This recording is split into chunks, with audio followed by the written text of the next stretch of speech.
Hello guys! Magandang araw sa inyong lahat. Welcome sa aking channel. Sa videong ito, ituturo ko sa inyo kung paano mag-commute galing Cubao to PSA, San Miguel Branch sa Maynila. At paki-subscribe sa channel na ito para updated kayo sa mga commute tutorial ko.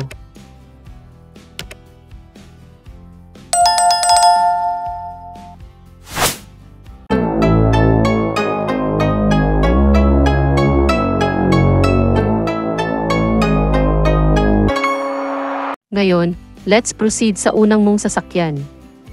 Unang-una, sumakay ka sa EDSA Aurora Boulevard intersection.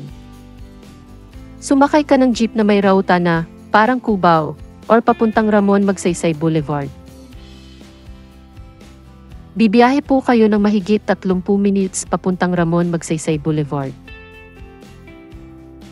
Bumaba po kayo sa Magsaysay Boulevard, malapit sa Pure Gold Junior Pureza.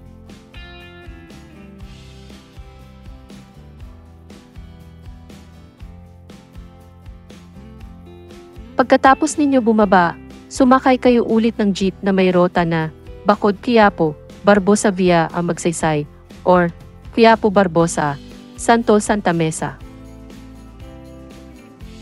Pagkatapos bibiyahe kayo sa loob ng 3 minuto.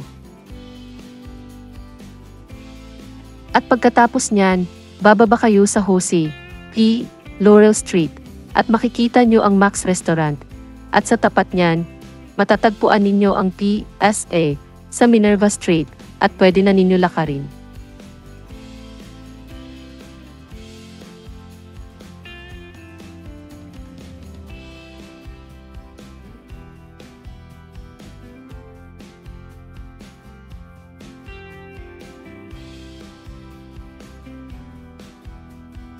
Mga kabiyahe, kung nagustuhan ninyo ang videong ito, please subscribe para updated kayo sa mga videos ko. Maraming salamat!